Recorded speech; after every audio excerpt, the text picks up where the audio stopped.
Brilliant. Welcome everyone. I have Greg with me, who's a sleep specialist. I can't tell you how exciting that is. How many years I have searched far and wide to get somebody that will come and talk to us and not charge me an arm and a leg. Greg has very kindly agreed to do that for me. So I'm going to get Greg to introduce himself and we're going to go straight into the questions that you have asked. So Greg, please introduce yourself. Sure. Hi everyone, my name is Greg Potter.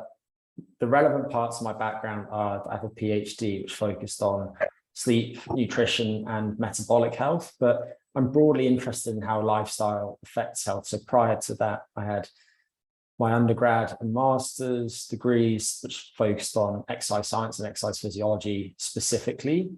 I've also co-founded a nutrition company and spent a lot of time developing different types of nutrition products. And along the way, I've done lots of coaching, a variety of different types of people, everyone from athletes to C-suite types, people who have chronic health conditions. And some of that focuses specifically on people who have certain sleep disorders. And of those, I would say that I probably work most frequently with people who have insomnia. Brilliant. Fantastic. Okay, so what does a sleep specialist do? Well, the process that I work through with clients is typically to begin with a history in which we look at their sleep and how their sleep currently is, some of the different things that could have triggered sleep issues, some of the different factors that can now perpetuate those sleep issues too, whether somebody has a family history of sleep problems, because some sleep disorders tend to run in families, whether people are experiencing chronic diseases or health complaints that could interfere with sleep. So if we think of health complaints, then say that somebody has some sort of chronic pain syndrome, then that can disrupt sleep. Yeah. Somebody's lifestyle, and within that, I would put medications too. So some relatively frequently consumed medications can disrupt sleep. Take the example of stimulant medications that are used for people who have conditions such as ADHD, and then lifestyle factors too. And based on that initial interview, we will come up with some sort of plan, which will often involve keeping a sleep diary for a period of time. And then we'll go from there, starting with a few different interventions that people can put to use and feel they can do and that they understand, and typically build a program in which we work together to sustainably improve their sleep. And those programs often run from 4 to 10 weeks or so. And then in some instances, because I'm not a medical doctor, I refer people for additional testing. And the more common of those tests is what's called a sleep study, in which you basically sleep overnight at a lab and various measures of your sleep are taken, which include things like the patterns of electrical activity in your brain, your breathing, your bodily movements, and various other things too. Brilliant. And does it work? It's one of those things, because people ask me a lot, they have this whole thing of like, well, if people drink, they're always going to be a drinker, they're always going to have problems. It's like, actually, no, a lot of people do make changes to their drinking and they do really well. Yeah, the different sleep enhancing interventions are quite effective. Obviously, there's a very large range of different sleep disorders. Insomnia is probably the most common, but nowadays sleep apnea is very common too, because people are getting heavier and heavier over time. And the size of your neck influences your neck's propensity to collapse during the night, which leads to these events in which you don't get enough air and you therefore suffer some consequences downstream of that. But if we put that to the side, then focusing on insomnia, then the most common and probably the most effective treatment that we know of is called cognitive behavioral therapy for insomnia, which is a range of different interventions that are used to address maladaptive sleep-related thoughts and behaviors, and it can be very effective. One of the things that I think is interesting within your question in the context of alcohol intake, specifically in alcohol use disorder, is whether improving somebody's sleep can reduce their alcohol consumption, can reduce the likelihood of relapsing. And being frank, going by the research that's been done to date, it doesn't necessarily seem that if you take somebody who now has insomnia, having had a history of alcohol use disorder, and you put them through cognitive behavioral therapy for insomnia and their sleep improves, they don't necessarily find that it helps with that alcohol intake. Interestingly, some of the medications that are used to help with alcohol use disorder do seem to positively affect sleep too. Right. And I'm not that familiar with these. One of them is, and you'll know the name of this, Stephanie, but one of them I think is called acamprosate. I don't know if I'm butchering the pronunciation of that. No, that's good. Acamprosate, yeah. Yeah, and then also gabapentin seems to be helpful for both too. And I think there are probably some sleep medications that will prove effective in helping reduce alcohol intake too. I think the most interesting of those is probably called suvorexant. And that's used for certain clinical conditions. Now, it's not necessarily that widely available, but it's a long way of saying that it might be that some of these sleep enhancing interventions help with alcohol intake too. And it's very clear that the relationship between sleep and alcohol consumption goes both ways. And what I mean by that is that if you look, for example, at teenagers who aren't sleeping well, the poor sleep predicts them going on to misuse alcohol subsequently. And then obviously, if people start using alcohol to self-medicate sleep issues, as many people do, because when you consume alcohol in the short term, what tends to happen is you fall asleep faster and you spend more of the early sleep period in the deeper stage of sleep, which people will perceive as being positive. The issue with alcohol is that late in the sleep period, those effects are basically reversed and people spend more time awake. Their sleep is less deep. And because they've lost some rapid eye movement sleep, which is this stage of sleep in which you have your most vivid dreams, which are very important, things like emotion regulation, you see a small rebound in that late in the night. But when you couple those effects with the fact that alcohol is a muscle relaxant and therefore exacerbates snoring and sleep apneas, and it's a diuretic, so it wakes you more frequently to go to the toilet, the overall effect, of course, is negative effects on sleep. And as I was saying to you before we hit record, Stephanie, the relationship between alcohol and sleep does change a bit over time too. So you have that type of acute situation, but then also if somebody has become dependent on alcohol and then they stop drinking, then sleep is likely to go out the window. And it will somewhat recover to how it was prior to alcohol use, but it doesn't seem to fully recover.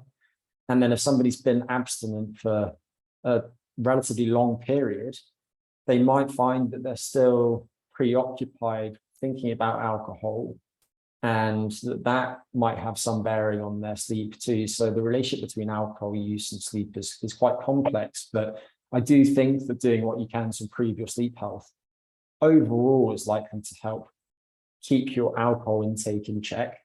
And of course, it's good for your general health too, how you feel and function from day to day.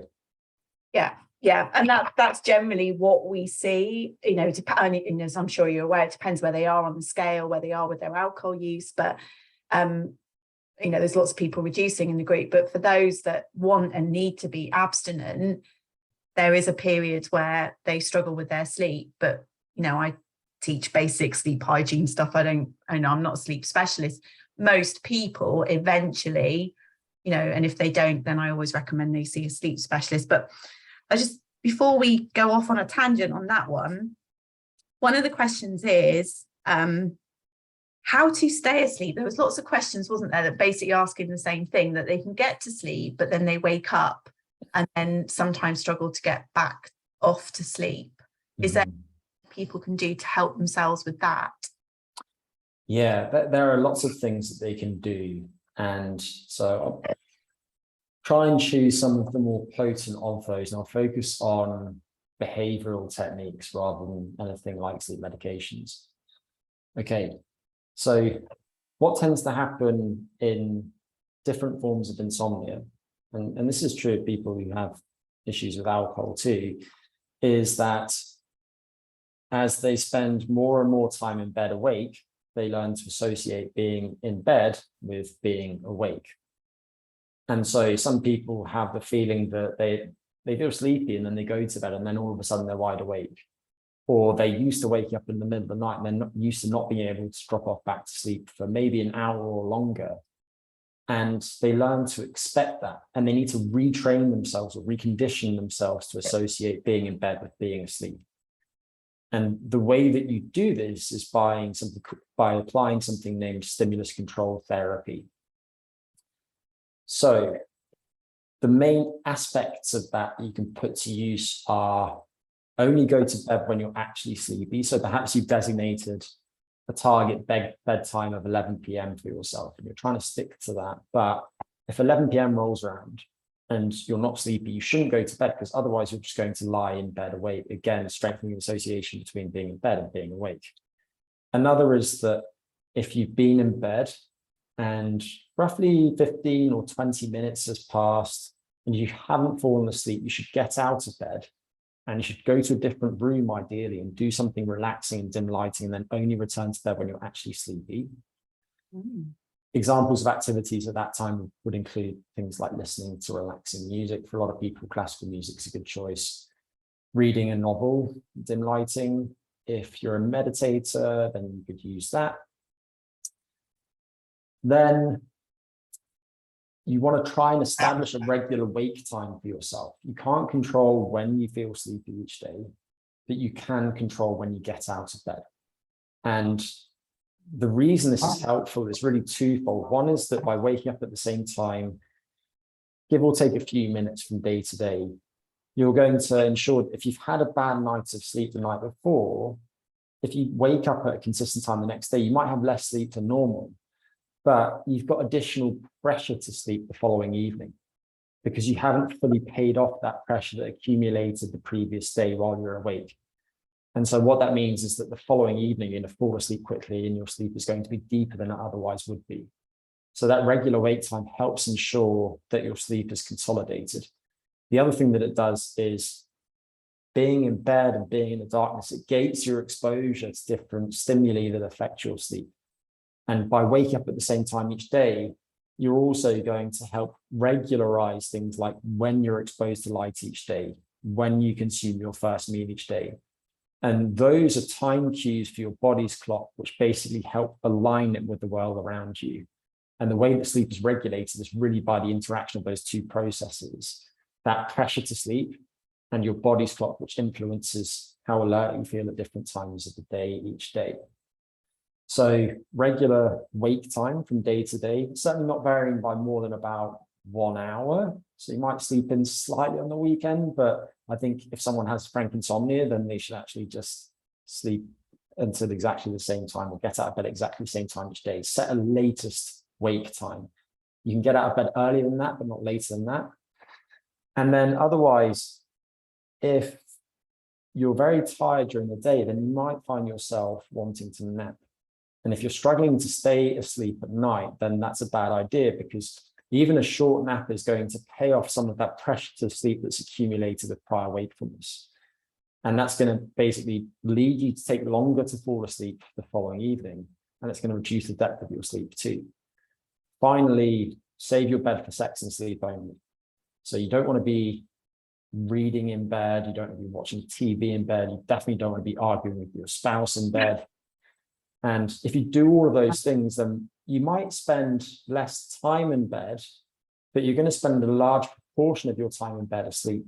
And quite quickly, that's going to more than compensate for the reduced time in bed that you're spending. So I think that's one of the more important therapies for helping people stay asleep. Some other things that you can do include different types of relaxation exercises, cognitive therapies or behavioral therapies, just to help you fall asleep when you're actually in bed. One of these is named paradoxical intention, which is a concept that's popularized by Viktor Frankl. Some people tuning in might have read the book Man's Search for Meaning, and if you haven't, then you absolutely should. It's a phenomenal book. Yeah, it's fantastic, isn't it? I love that book. You reminded me to post about it. Yeah, but the idea is that by deliberately practicing the thing that you're trying to get rid of, sometimes it actually helps you get rid of that thing. And so the way you'd apply this to sleep is if you're lying in bed awake and finding it hard to nod off, or just being conscious that you want to fall asleep, then given that your room is dark, you want to actually just lie in bed with your eyes open and try and keep your eyes open. And then as time goes by, congratulate yourself for staying awake but relaxed. So at this time, it's not like you're doing jumping jacks in bed trying to stay awake or anything like that. You're just trying to stay awake but relaxed. And when people practice that, they tend to nod off faster. Another strategy that people can try is just a simple breathing exercise. And some people are quite formulaic about this. So they might say things like, well, you want an inhalation of 4.5 seconds and an exhalation of 5.5 seconds. And you want to breathe through the nose, and your breathing should be through your belly as opposed to through your chest or your shoulders. And that's fine. But I actually think the key aspects are to breathe in a relaxed way through your tummy, through your nose. And I don't think you need to be too neurotic about the exact durations of inhalations versus exhalations, because actually if you force your breathing into a particular cycle, then sometimes that can have opposite effects from what you're seeking. There's a free app named Awesome Breathing, which is available for both Apple and Android devices, which you might find helpful. You can program your own breathing interventions using that and practice that during the daytime. And then another strategy that can be helpful is called progressive muscle relaxation. This is particularly handy if you carry a lot of bodily tension. Lots of us have lots of tension in our shoulders and our necks, for instance. And the way that you practice this is to sequentially scan through your body. You might start with your toes, and you're going to contract the muscles in your toes. You're going to hold that contraction for a few seconds, and then you're going to relax. And as you relax, you're going to exhale. You're then going to pause briefly and then work your way up to the next group of muscles. So you start with those muscles in your feet. You then go to your calves, then to your thighs, then to your hips, and so on until you're up at your head.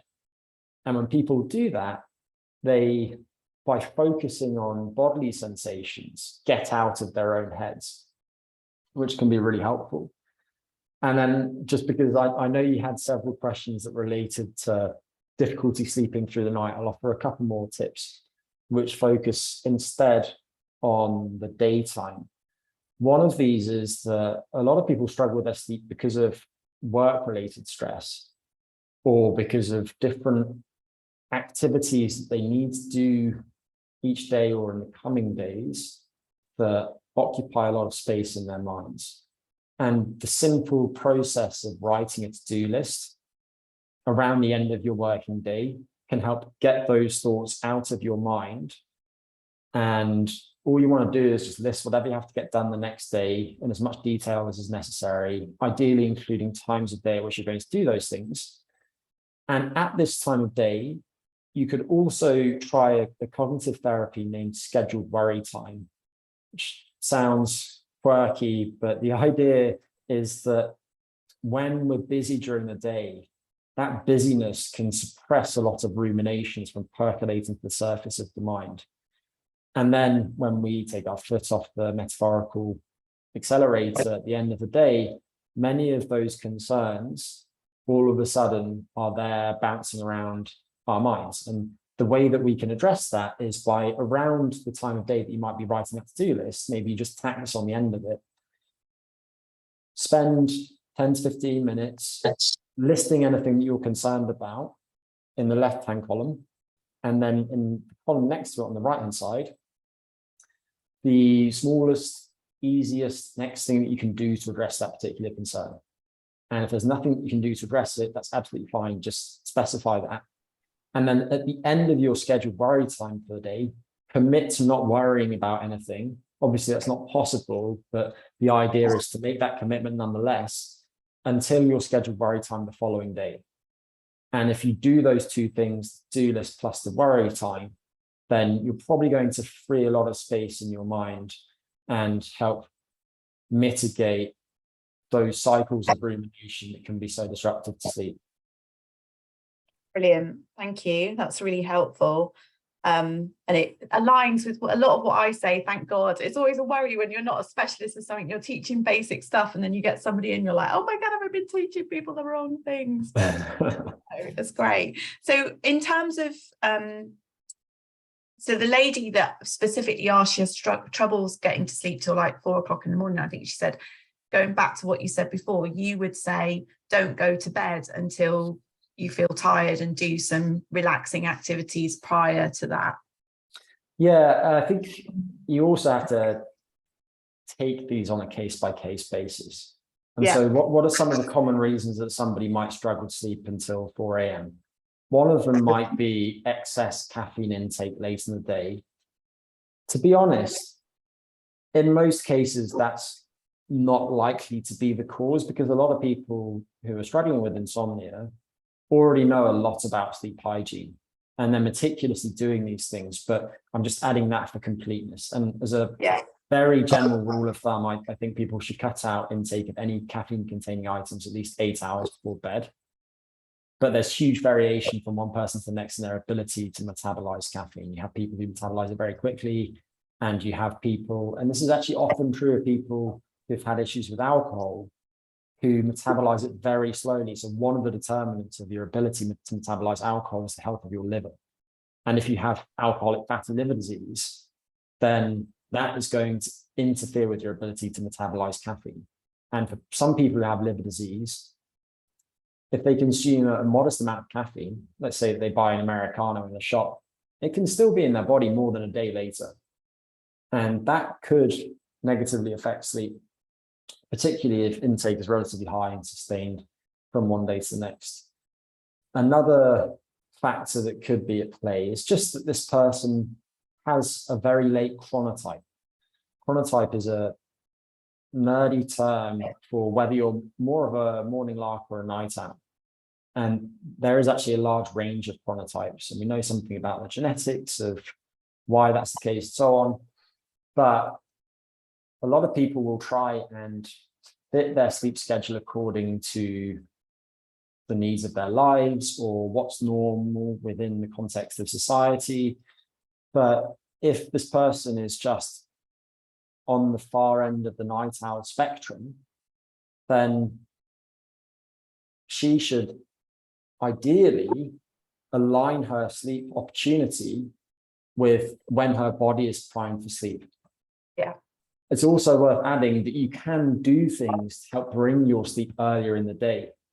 And so in this instance, that basically involves exposing yourself to as much high intensity, short wavelength, rich light as possible in the period between roughly 2 hours before you naturally wake up and 2 hours after. And I'm not saying that you should force yourself to wake early necessarily, but basically, if the sun is up when you wake up, you should get outside into the sun for as much of those 2 hours as possible, without sunglasses on, without a cap on.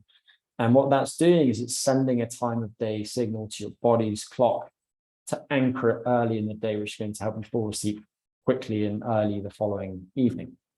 And then at the other end of the day, it's particularly important for those people to avoid exposure to the same type of light in the 2 to 4 hours or so before they fall asleep. And so that might entail using dimmers if you have them. Ideally, you want to particularly reduce your exposure to overhead lighting and to strong white lighting. So a better option is what I often refer to as romantic lighting. You want warm white bulbs.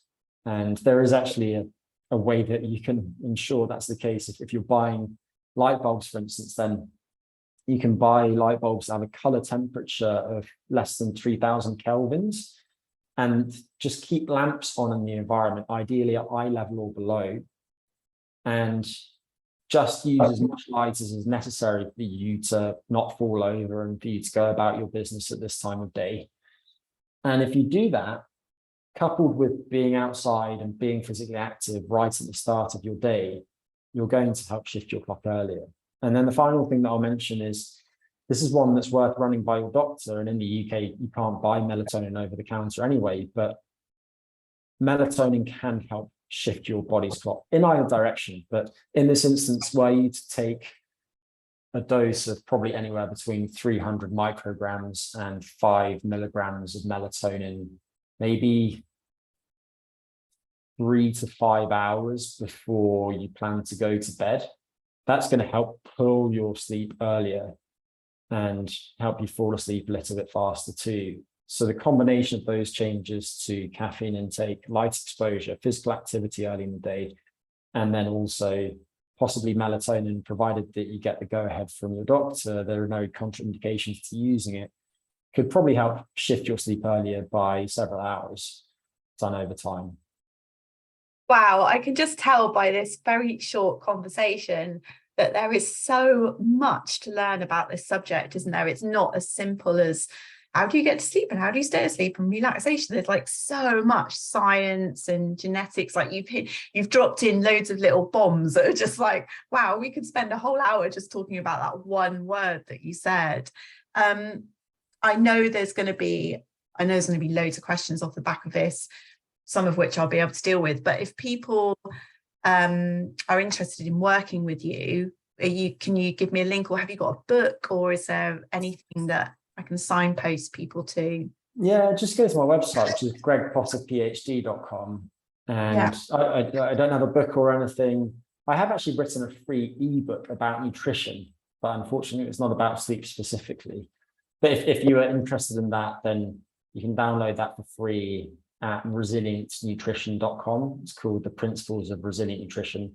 I'm not really affiliated with the company much anymore. I'm still on really good terms with the people there, but I'm not working there from day to day. But some of the work that I've contributed is still there. And I think people might find that helpful primer on the basics of nutrition. But otherwise, get in touch via that website. And I'm also on social media at Greg Potter PhD. Okay, brilliant. I will find the links and make sure I post the links with this video, and then people can contact you themselves if they want further help with that. Thank you so much for your time today, Greg. Pleasure. Yeah, thanks, Stephanie. Thank you.